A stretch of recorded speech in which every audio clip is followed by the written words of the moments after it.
मुंबई आणि संपूर्ण महाराष्ट्रामध्ये गणेश उत्सवाची धूम आता सुरू झालेली आहे आणि आजपासून गणरायाच्या आगमनाला सुद्धा सुरुवात झालेली आहे। मी मुंबईतल्या परळ या ठिकाणच्या सर्वात मोठ्या कार्यशाळेमध्ये आहे। आपण जर बघितला तर या 7 सप्टेंबर रोजीपासून गणेश उत्सवाची सुरुवात होते आणि या ठिकाणी गणरायांच्या मूर्तीचं जे आहे हे या कार्यशाळेमध्ये काम सुरू झालेलं आहे। आपण जर बघितला तर या ठिकाणी अतिशय भव्य दिव्य आणि जवळपास 18, 24, 50 फुटापर्यंतच्या ज्या मूर्त्या ज्या आहेत गणरायाच्या हे या ठिकाणी बनवण्याचं काम सुरू झालेलं आहे। विविध संकल्पना राबवून गणरायाच्या मूर्त्या ज्या आहेत ह्या मूर्त्या या ठिकाणी बनवण्याचं काम या कार्यशाळेमध्येच होतंय।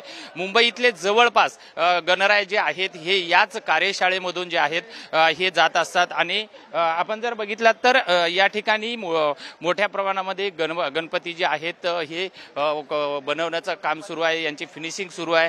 कार्यशाळेतले प्रमुख या ठिकाणी निलेश माझ्यासोबत आहेत आणि आपण त्यांना बोलणार आहोत। निलेश जी काय सांगणार, कशा पद्धतीची कार्यशाळेमध्ये गणरायाचा हे कुठल्या बुकिंग आहेत या ठिकाणी? आपल्या इथे मुंबईच्या बहुतेक सगळेच गणपती, गुजरातपासून हैदराबादपासून, काल हैदराबादचा गणपती गेला, 15 ऑगस्टला जाणार आहे, परत 1 तारखेला जाणार आहे, 15 तारखेला जाणार आहे, 25 ऑगस्टला आहे।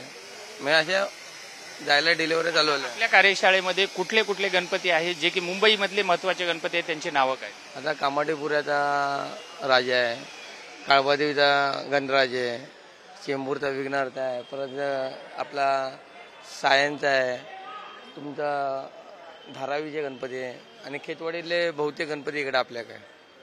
हे आपल्याकडे किती बुकिंग झालेले आहेत आणि आता हे गणराया कधीपासून जायला सुरुवात आहे? आपल्याकडे काय तारखा आहेत?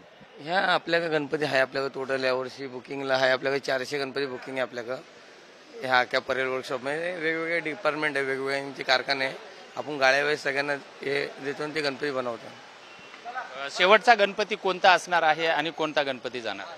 शेवटचा गणपती जर बघायला गेलं तर धारावीचा तो शेवटला सगळ्या गणपती दिवशी 7 तारखेला, आता 1 तारीखपासून ऑलमोस्ट 1 तारखेला सगळे गणपती जाणार जागेवर। आतापर्यंत किती गणपती गेले, कुठले गेलेत?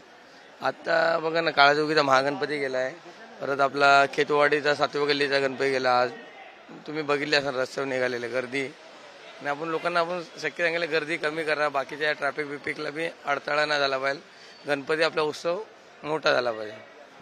आपण बघितलेलं आहे की आता गणपती आजपासूनच गणरायाचं आगमन व्हायला सुरुवात झालेलं आहे। काळा चौकीचा गणपती सुद्धा आज सकाळी आगमन झालेलं आहे आणि 1 तारखेपर्यंत जे आहे हे जे सर्व म्हणजे मुंबईसह आजूबाजूच्या परिसरातले सर्वात मोठे जे गणपती आहेत हे जायला सुरुवात झालेली आहे।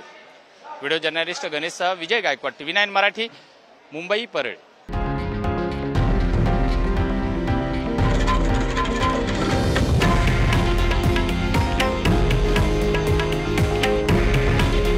हे आहे देशातील नंबर 1 न्यूज नेटवर्क आणि आपण पाहत आहात TV9 मराठी। काळजी तुमची, हित महाराष्ट्राचं।